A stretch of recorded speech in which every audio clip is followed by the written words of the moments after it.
Good evening and welcome to Northbeat. I'm Leanie Lambrink. Nunavut RCMP have charged an Ontario family with fraud for claiming to be Inuit. Two sisters and their adoptive mother are each charged with 2 counts of fraud over $5,000. Police say they started the investigation earlier this year after getting a complaint about fraudulent enrollment on Nunavut beneficiary list. The twins are Amira and Nadia Gill. Karima Manji has claimed to be the sisters' adoptive mother. Nunavut RCMP say between October 2016 and September 2022, the women allegedly obtained Inuit beneficiary status as adopted children through NTI. RCMP allege they then used that status to defraud the Kakivak Association and the Kikaktani Inuit Association. The money was only available to beneficiaries through grants and scholarships. Nunavut said Manji had identified Kitty Noah, an Inuk woman who has since passed away, as the twins' birth mother. But Kitty's son says they aren't related. Here's reaction from NTI's president. I'm very pleased with the outcome that the charges have been laid. I think if they're found guilty, then at a minimum, it would make sense that they return whatever funds that they defrauded the Inuit organizations. Kutirk says NTI will provide more training for community enrollment committees to make sure that they understand the process. NTI might also change where people can submit enrollment applications. The 3 women are scheduled to appear in court in Iqaluit on October 30th. An NWT man accused of defrauding millions of dollars in Tlutselk'e says he's innocent. Ron Barless used to be the CEO of the community's economic development arm, Dene Sutlene Corporation. In an affidavit filed to court, Barless says the lawsuit has caused him a lot of hardship. He even mentioned the loss of his comic book collection. Luke Carroll has more. In an affidavit filed to the Yellowknife Courthouse, Ron Barless claims he was overwhelmingly successful as the CEO of Dene Sutlene. He says he is completely innocent and asked for his bank accounts to be unfrozen, as well as his assets returned, including his Porsche and comic book collection. Barless describes himself as a, quote, highly educated and recognized career executive, entrepreneur, industrialist, and philanthropist. In his affidavits, he claims Dene Sutlene achieved incredible success thanks to his efforts, connections, and reputation. He also claims he was completely transparent in his role. He's alleged to have stolen millions, funneled it into his private businesses, and used that money to give himself a lavish lifestyle. He's also alleged to have manipulated the board and not held annual general meetings as he was supposed to. But he claims everything he did was approved by the board of directors. This includes allegations that he used the role to benefit himself, such as giving himself an employment contract that made all payments to him final and irrevocable, and having the directors waive all rights to sue him for the return of any of that money. But again, he claims this was all approved by the board of directors, which is largely made up of people from the community. Luke Carroll, CBC News, Yellowknife. Committee hearings about a critical report on Nunavut's child and family services have come to an end. Back in May, the Auditor General's findings were so alarming that it issued an urgent call to action. Deputy Minister of Family Services, Jonathan Ellsworth, says it's a crisis. We've effectively failed, and we're here to admit that we have not done the best that we could, recognizing that we now have this daily list. We know at any given second where how many kids are in receiving services, how many are in care, and these kinds of things. And Ellsworth says the findings made him sick, both as a person and a father. Sorry about that. Although he wasn't with the department before or during the Auditor General's review, he says he aims to do better. Nunavut's Legislative Assembly will hold a leadership forum this Saturday.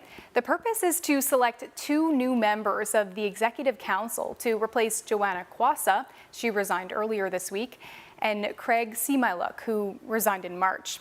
The proceedings will be broadcast on local TV and radio stations. Meanwhile, Deputy Premier Pamela Gross is expected to return from maternity leave next month.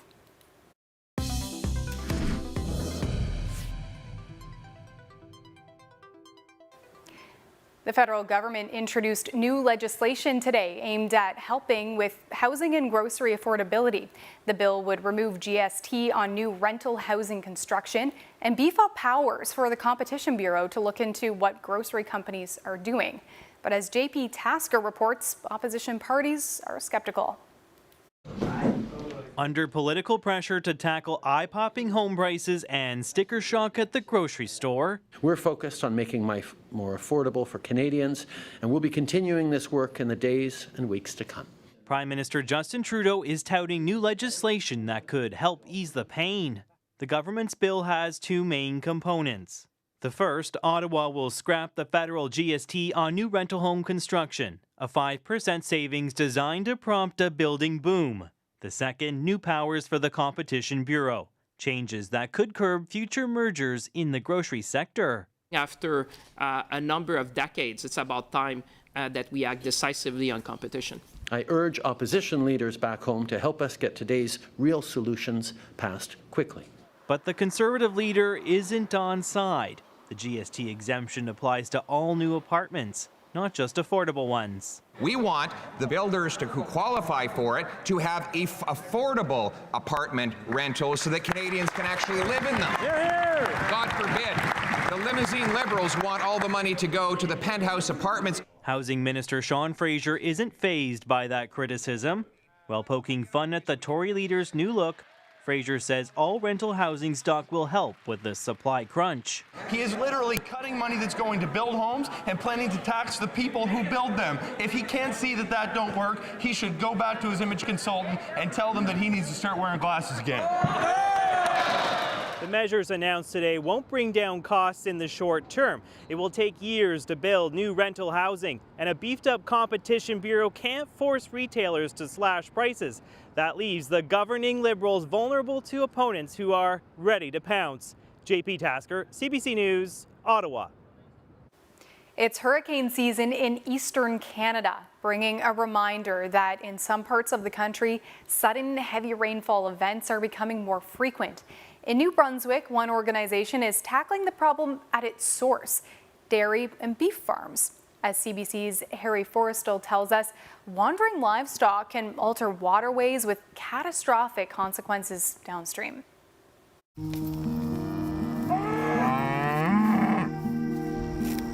The Kennebecasis watershed is a rich source of forage for livestock.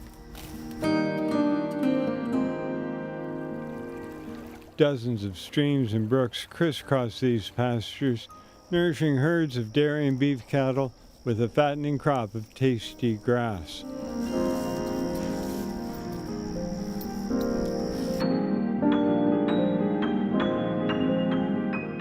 Trickling along meandering routes, the waterways eventually spill into the Kennebecasis River. One Ben Whalen has witnessed many times in this valley. Increased flooding is the biggest impact probably New Brunswick will face with a change in climate, and we have to start, addressing that issue and investing in ways to mitigate those impacts long term. But rather than surround flood-prone towns like Sussex with dikes, flood abatement systems, and expensive infrastructure, Whalen and his team focus on a key source of the problem: restoring the banks of myriad streams and brooks beaten down by generations of agricultural use, erosion, and livestock in pursuit of a refreshing drink. When cattle are moving, this is their water source as well, right? So they'll come in and they'll drink their water here. They may say, like I said, this one isn't as hardened because it gets filled in with finer sediments quite often. So they come in, they'll sit here, they'll drink their water. Cows, if they're defecating in there and then the next cow comes in, essentially they're drinking some of that. It's like you and I going to the toilet and drinking out of the toilet, right? We don't want the cows to do that either. It improves their health by making sure that they're drinking clean water. That promise of cleaner, well-contained waterways is an important factor when convincing local farmers to let Whalen fence off parcels of their land to build up eroded watercourses. the more sites that we implement like this one that we're on today, this is slowing down how water enters into the watercourse. It keeps the water, soaks up the water easier or more readily into the landscape. And those sites, the more sites like that we have, the more water we're holding on the landscape, and therefore we're not sending it downstream, not impacting our municipalities, which are usually a little lower down in the waterways, that kind of thing. Restoring these banks is a major job. Bioengineering means digging up compromised banks, then layering stone and blankets of biodegradable cloth to stabilize eroded sections. What I want is just along the water's edge, so the closer to the water they are, the better. It's followed by the tedious job of hammering in willow stakes, whose water-hungry roots grow quickly to stabilize the rebuilt banks. So there are a ton of communities on the Kennebecasis, and maybe the most important one for us is the town of Sussex, which is frequently flooded. So if we can keep the water in the landscape, therefore we're protecting the town from future flooding, that kind of thing. The farmers are playing a role in that. So it's community building community, a community helping itself type of thing down the road.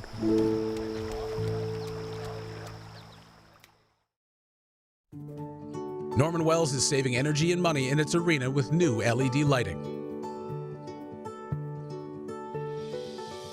We want to give the people in the community that use the arena the best experience that they can have.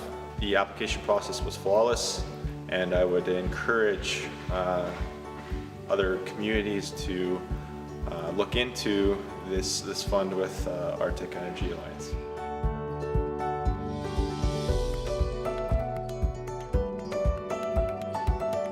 The Arctic Energy Alliance has free advice and rebates to help you switch and save. Talk to us today.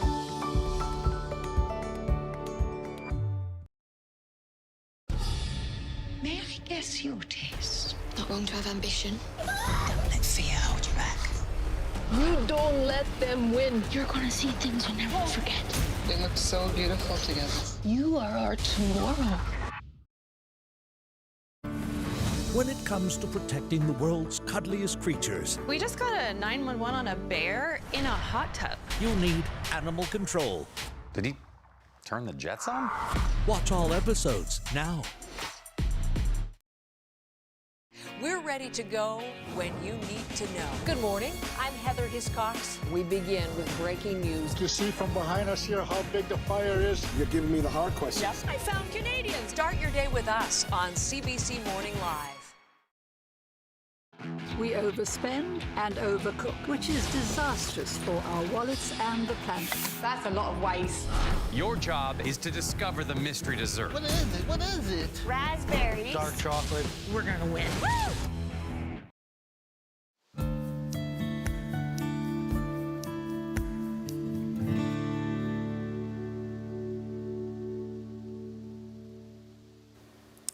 The Histoire Civique Recovery Center held a national opening ceremony yesterday in Kuujjuaq.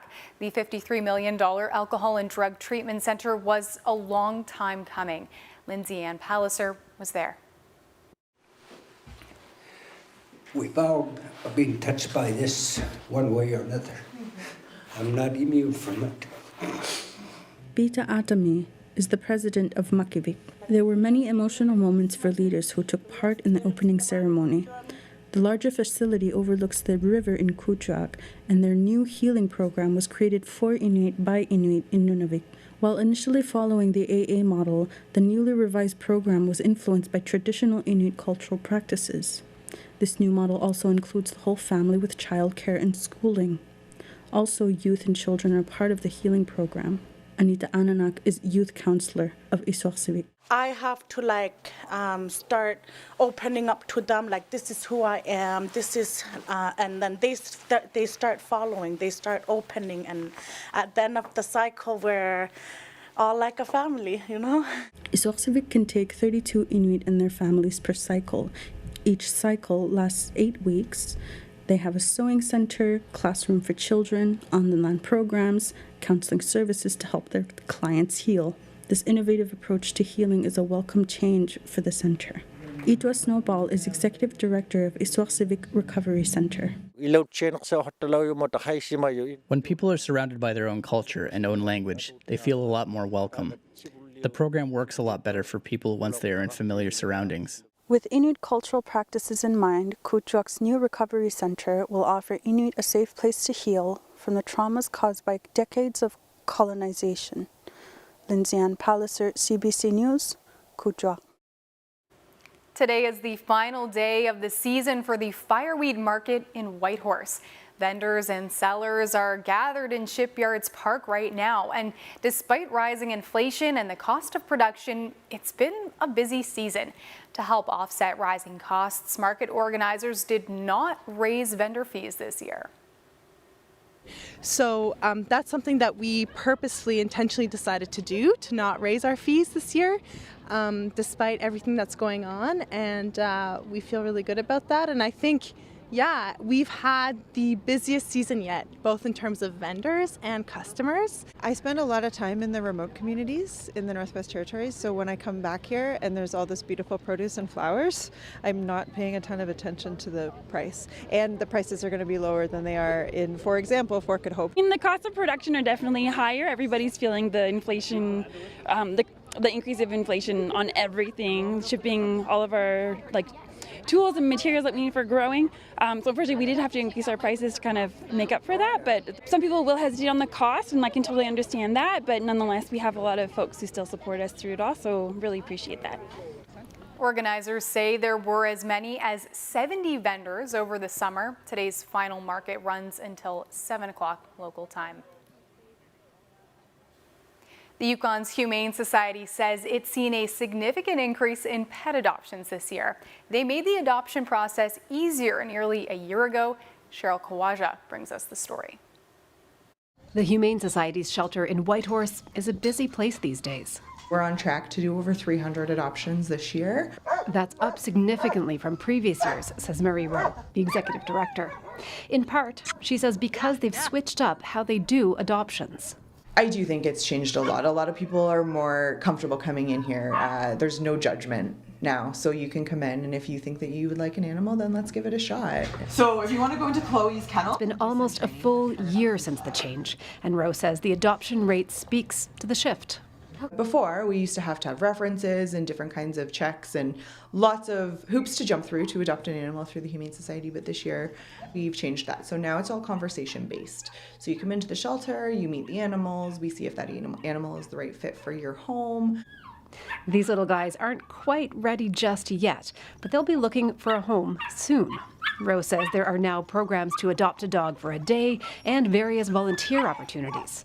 Another change for the shelter is sending some of the pups down the South Klondike Highway to Carcross. So her name is Turtle, and she's only 6.5 weeks, so she'll be up for adoption in the next couple of weeks. And she's from the reptile litter. So we have crocodile, alligator, viper.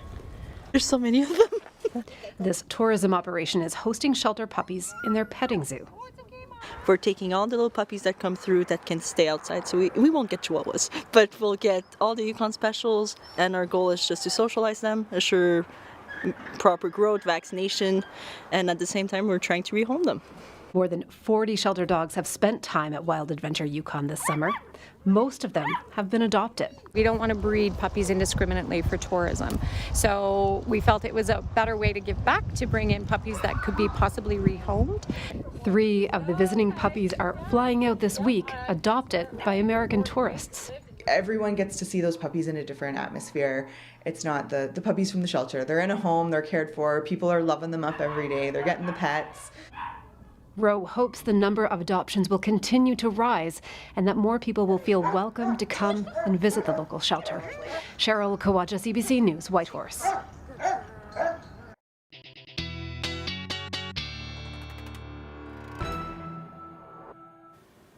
Those puppies were adorable. So turning over to weather, fall equinox is coming up on Saturday. For meteorologists, it's been autumn for a couple of weeks now, but we're going to give you a more in-depth look at the forecast anyways. What's to come in the weeks and months ahead? I spoke with Natalie Hazel, a meteorologist with Environment and Climate Change Canada, earlier today. And I started our conversation by asking what stands out in the forecast for the territories in the next couple of months.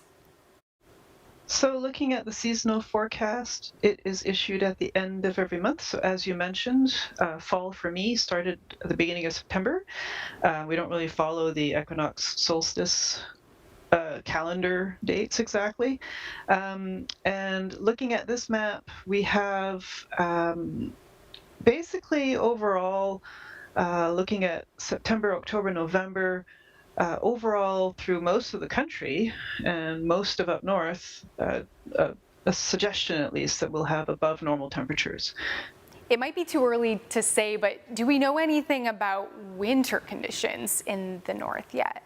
If we look for the forecast that was issued on the 31st, but valid for the period December 2023 to January, February 2024, again, actually, we have an above normal temperature trend for most places in the country, but there are a few areas where the signal isn't as strong as it was for the September, October, November period.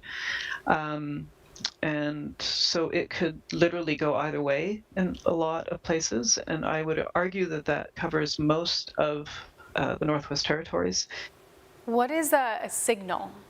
So we use a number of models together, and we count how many of them in the group point towards a particular trend. So what I'm talking about as a signal is what proportion of these models are pointing towards above normal, near normal, or below normal. So if all three possibilities are about equal chance, then I don't have a dominant trend. If, on the other hand, more models point towards, say, in this case, above normal, then we have some suggestion that above normal temperatures for that time period are likely to occur. So you mentioned above normal temperatures for the territories in the coming months. But along with that, given the wildfire situation, especially in the NWT, we're really keenly interested in knowing about precipitation. So I wonder if we can expect any precipitation to go along with those above normal temperatures that might be coming. We see a suggestion of some precipitation across most of Northwest Territories over the next 4 weeks. Luckily, there is some skill in this forecast, but I would expect that that is really looking at this week. I don't know that we have enough of a signal or a forecast to really say it's going to be wetter than normal the entire month. I think it's really just in the next 7 to 10 days. However, it's good news, though, because you can use the rain in northern BC, in northern Alberta, northern Saskatchewan, Northwest Territories. It will be very useful to get some precipitation up through there. Whether what will fall will be enough to make a difference is another question. Even if we don't know how helpful that precipitation is going to be, just knowing that it is there in the forecast is, I think that's something that brings us maybe a bit of relief. Absolutely. You. Yep. Yeah. Thank you for joining us, Natalie. You're welcome.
And that's Northbeat for tonight. For news anytime, head to cbc.ca/north.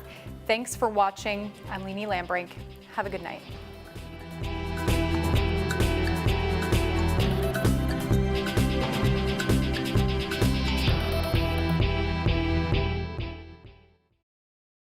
Consider this my resignation. 3 of Toronto's finest, dead on your watch. There are secrets. I shall soon uncover them. You're a very clever man. No, you can't. No.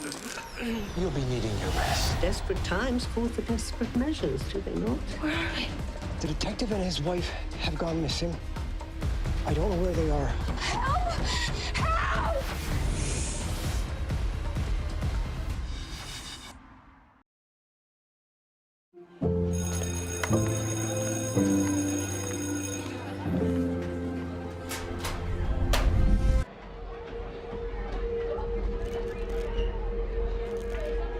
Hey, want to eat lunch with us? Guys, I'm not that hungry.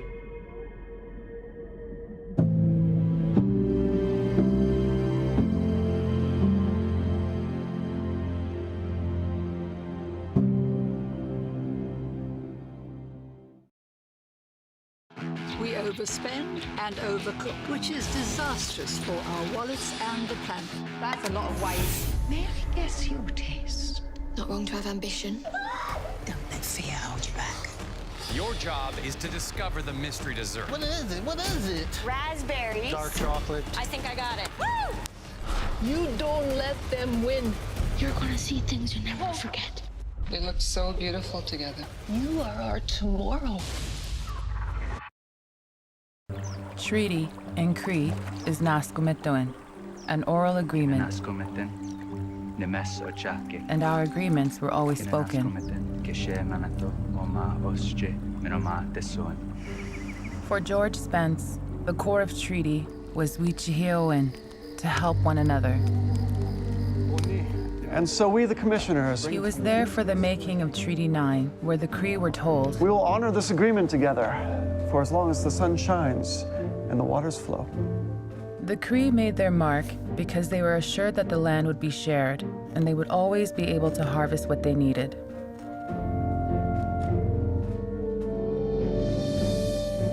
George Spence was my great-grandfather. In his life, he saw many promises of the treaty go unfulfilled. Treaties were essential to the creation of Canada. First Nations still fight for the agreements to be honored. What Canadian creature is often a villain in fairy tales? Likes to talk to its family a lot. Hunts in large packs for big animals. And is a close cousin to dogs. If you guessed the wolf, you're right. These mighty hunters are quite shy of people and fill an important role in nature. To learn more about wolves, visit our website at hww.ca. Every week, the issues that matter to Canadians. These are acts of desperation. Connecting politics to people. We will always protect and defend all NATO allies. Some people have lost everything. Sundays, join me for Rosemary Barton Live.